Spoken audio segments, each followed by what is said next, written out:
ఓకేనా? ఇవన్నీ పాటిస్తూ మీ బిడ్డలను ఆరోగ్యంగా పెంచండి. ఇంకా అంగన్వాడీ సెంటర్లో ఏం చేస్తామో నెల పిలిచి వచ్చే పాలు అనేది చిక్కగా ఉండి బిడ్డ పరుగుదలకు దోహదపడుతుంది.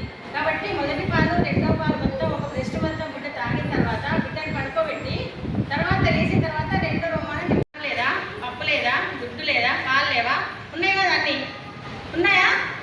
రోజు గుడ్డ తింటారు ఇంట్లో? గర్భిణీలు కానీ బాలింతలు కానీ రక్తహీనతతో బాధపడతారని చెప్పేసి గర్భవతులకి గొడవ టీచర్తో ఎందుకంటే ఆవేసుకొని పక్కకు పెట్టచ్చు. అవునా? మాలు ఇవ్వండి అమ్మ అంటారు. మాలు ఏం చేస్తారు? అందరూ కుటుంబ సభ్యులు డాక్టర్లు ఏం చెప్తారంటే వాకింగ్ చేయండి అంటారు. ఆ వాకింగ్ భాగంగా మధ్యాహ్నం పూట అంగన్వాడీ సెంటర్కి వచ్చి ఒక గుడ్డ తినేసి పాలు తాగేసి కొంచెం అన్నంలో ఎక్కువ పప్పు కానీ కూర కానీ వండి నేను తింటే కనుక మంచిగా పెరుగుతుంది.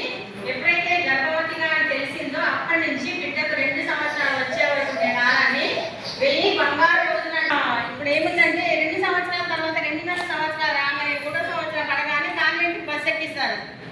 ఎందుకు? సందడా పిల్లలుంటే టీవీ చూడండి. ఎందుకు వచ్చింది? పిల్లలు లేకపోవడం వల్ల కదా. కాబట్టి అలాంటి లేకుండా మన గ్రామ స్థాయిలో మనందరికీ ఇన్ టైంలో ఆరోగ్యమైన బిడ్డ ఆరోగ్యమైన సమాజం. గంటలోపు బిడ్డకు తల్లిపాలు పట్టించాలి. 6 నెలలలోపు తల్లిపాలను మాత్రమే ఇవ్వాలి. అలాగే వేరే ఆహార పదార్థాలు నీరు తేనె అలాంటివి ఇవ్వకూడదు.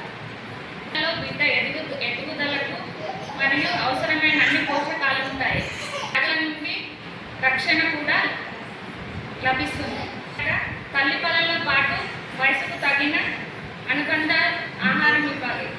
ఇవ్వడం వల్ల తల్లికి బిడ్డకు మధ్య అనుబంధం బలపడుతుంది. భవిష్యత్తును పునాది వేస్తుంది. తల్లిపాలు ఇవ్వండి, బిడ్డ ఆరోగ్యాన్ని కాపాడండి.